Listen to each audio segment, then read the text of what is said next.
Bonjour les natifs du taureau et bienvenue pour votre guidance sentimentale pour le mois de juin 2023. Donc je vous rappelle que les guidances sont générales, donc ne prenez que ce qui résonne avec votre situation, laissez ce qui ne vous parle pas et n'hésitez pas à consulter votre ascendant, votre signe lunaire et le signe où se trouve votre Vénus natale. Alors j'ai un problème avec vous. Figurez-vous qu'il y a 2 jours, j'ai commencé un premier cycle de guidance sentimentale. Donc j'ai commencé par les béliers, tout s'est bien passé. Et puis je suis passée au taureau. Je fais la guidance, mais ça n'allait pas. Je sais pas, il y avait... j'ai refait une guidance, ça n'allait pas. Donc j'ai arrêté. J'ai changé de disposition parce que c'était pas ce que j'avais prévu de faire. Et là, j'ai commencé donc votre guidance après avoir fait celle des béliers qui s'est parfaitement bien passée. Et j'arrive donc, je commence avec la vôtre et j'avais commencé à mélanger les cartes, je commence à vous parler et je commence à bafouiller et à raconter n'importe quoi.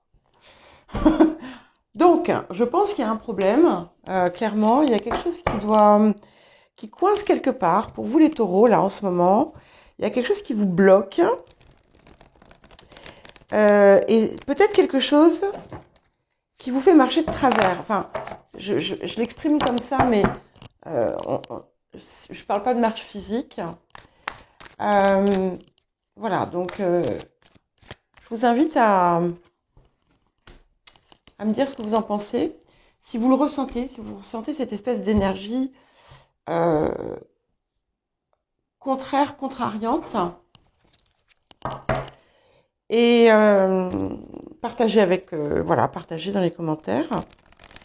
Bien entendu, je vous remercie de rester bienveillant et bienveillante.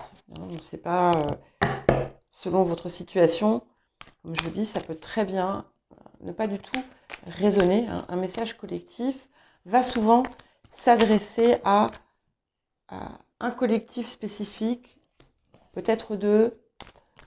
Parfois, certaines personnes vont avoir l'impression que je leur raconte leur vie. Pour d'autres, il n'y aura qu'un ou deux éléments qui vont coller. C'est normal. Ce n'est pas une guidance personnalisée. Donc, je vous remercie de ne pas faire de commentaires désagréables parce que la guidance ne vous parle pas. Voilà. Alors, donc les cartes que je pose en haut sont avec les cartes de l'amour. Nous regardons ce qui peut être à travailler en cette période. Ici, on a des conseils et messages angéliques pour voir ce qu'on vous apporte. Ici, c'est le défi. Et là, on a les énergies, donc on va dire actives avec les énergies du passé. Ok, on a la tempérance. Donc, il y a, si vous êtes en couple, il y a pu avoir une meilleure communication. De façon générale, on m'indique que dans certaines sphères de votre vie relationnelle, la communication a pu reprendre et s'apaiser. Alors, voilà. Évidemment, il s'agit ici d'un tirage sentimental, mais si par exemple vous n'êtes pas en couple, ça peut vous concerner sur les autres sphères de votre vie. Il y a quelque chose qui s'est apaisé avec la tempérance et qui s'est fluidifié. Ok. Alors, si vous êtes célibataire, on me dit qu'il peut y avoir des ouvertures possibles pour vous. Même si vous ne regardez pas encore forcément tout ce qu'il y a autour de vous, il y a de la sollicitation qui est possible, où vous pouvez avoir des personnes qui vous intéressent, mais à part, il pourrait y avoir encore quelque chose que vous ne voyez pas, alors qu'en fait, c'est là. Ça va dépendre des personnes. Pour les personnes donc, qui sont en couple, ça peut indiquer que, encore une fois, on a pu avoir une période par le passé qui avait pu être un peu difficile, un peu conflictuelle, où la communication s'était coupée. Et là, ça commence à se rétablir.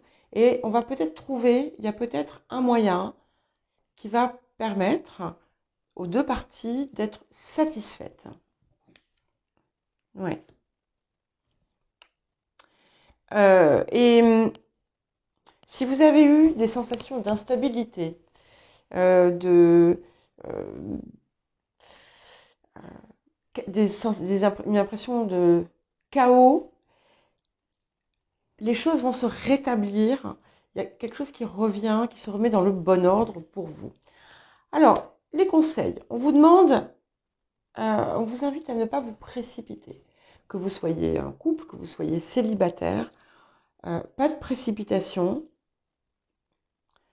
Gardez quand même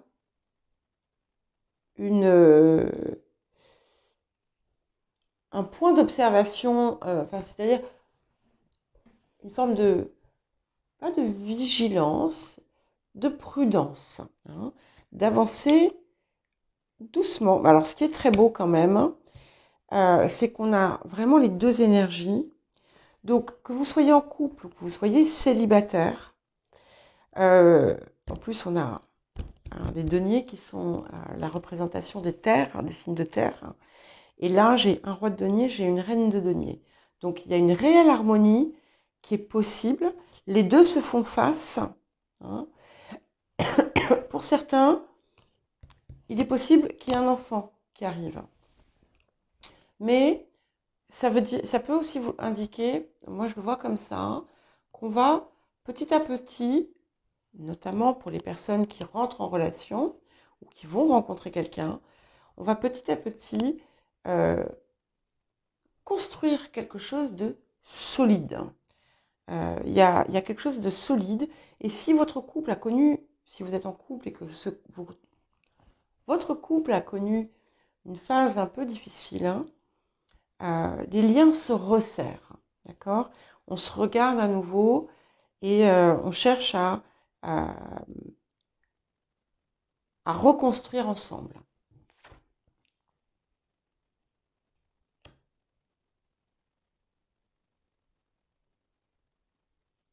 Oui, c'est intéressant. Parce que on a tous ces deniers, donc ils sont vraiment... ça me dit qu'on parle vraiment bien de vous. Ici, c'est autour de ce qu'on vous invite à éviter. On a le valet de denier, qui peut être une mise en garde, puisque c'est toute la partie qui peut être problématique. Et voilà, d'abord, si jamais, par exemple, il y a des événements contrariants dans votre vie, ne les laissez pas impacter vos relations. Et ne laissez pas tomber. On vous invite à rester déterminé dans ce que vous désirez. Certaines, si vous êtes célibataire et que vous aviez un intérêt pour quelqu'un, vous pouvez apprendre que cette personne est en couple. Et c'est magnifique parce qu'on a vraiment des énergies très très belles. Il y a le cœur qui s'ouvre. Il y a pour les personnes célibataires, il y a il y a une forte possibilité d'une personne qui entre dans votre vie et qui vient en fait, vous voyez, j'avais l'idée de un petit peu comme cette tempérance, qui vient fertiliser votre terre. Alors ça peut être un signe d'eau, d'ailleurs, Cancer, Scorpion, Poisson, ou quelqu'un qui a des placements hauts, ou qui est tout simplement quelqu'un qui est, qui a on va dire une intelligence émotionnelle développée. En tout état de cause, ici, ce qu'on voit, c'est qu'il y a vraiment des liens qui se resserrent. Hein. Si vous êtes en séparation, il y a une conciliation qui va pouvoir être intéressante et faire que les choses ne se passent pas trop mal grâce à une personne qui, enfin, soit parce que vous allez vous-même, avec votre ex-partenaire, opter pour une attitude intelligente, on va dire, soit grâce à l'aide de quelqu'un d'extérieur. Alors, qu'est-ce qu'on vous invite à travailler en cette période? Ok. Donc, on a un conflit en fait entre vous avez besoin, il y a peut-être un besoin excessif d'attention. Et ce que vous ne comprenez peut-être pas, c'est qu'en fait, ça provient d'un manque que vous avez pu avoir par le passé. Et malheureusement, ce besoin de singularisation, ce besoin de démonstration ne nourrit jamais. Et c'est pour ça aussi qu'on a peut-être cette tempérance, cette reine de coupe. Ce qu'il faut comprendre, c'est que cette nourriture, elle va venir de l'intérieur. Bien entendu, le couple va apporter des choses, mais si vous, en vous-même, vous n'avez pas comment dire, l'amour pour vous-même, la reconnaissance pour vous-même, eh bien, vous ne pouvez pas recevoir, hein, ni même donner d'ailleurs. Hein. Et du coup, en fait, il peut être pour certains et certaines, comme en fait vous ne trouvez pas, notamment les célibataires, comme vous ne trouvez pas finalement quelque chose qui vous convient, qui remplit ce vide, eh bien, ça peut vous pousser à vous cloîtrer dans une forme d'indépendance qui n'est pas réelle. Et en fait, il peut y avoir une oscillation entre indépendance très forte, codépendance. Pour d'autres, il y a la peur de ne jamais être assez bien. Et donc, vous vous raccrochez à des choses et vous pourriez étouffer l'autre. Donc, on vous demande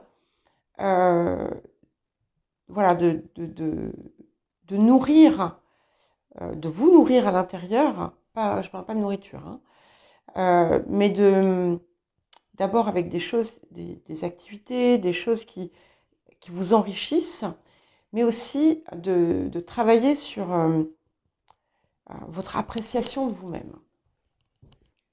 Donc si ça sort ici, c'est que c'est une période qui est favorable pour le faire. Hein. Ok.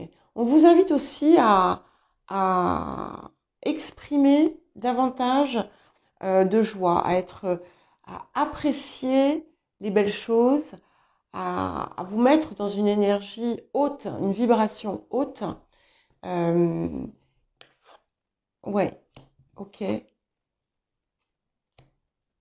Et certaines manquent encore de clarté sur ce que vous désirez réellement de la vie, de votre vie.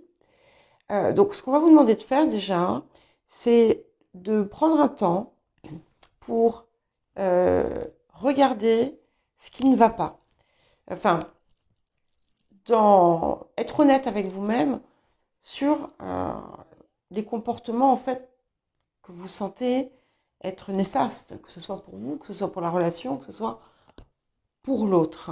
Hein. Donc, vous avez besoin hein, d'ancrage, parce que déjà vous êtes un taureau, donc forcément signe de terre, et donc l'ancrage est nécessaire. Et prenez le temps de le faire réellement, de vous sentir partie intégrante de ce qui vous entoure. C'est extrêmement important. Donc ça peut être tout simplement marcher dans la nature, comme ça peut être prendre soin de votre intérieur, prendre soin de vous et de votre corps. Voilà, c'est important de voir tout ça. Et c'est ça, vous voyez, le défi de la période, c'est vraiment de retrouver, d'avoir une pleine conscience de votre pouvoir, de votre puissance intérieure, en allant regarder les parts un peu sombres qui finalement vous nuisent et en tirer la substance, hein, et voir justement ce que l'aider passé vous a apporté par le passé, et vraiment aller vers davantage de lumière et de joie. Voilà pour vous les taureaux, je vous souhaite une bonne semaine, un bon mois de juin, et je vous dis à bientôt.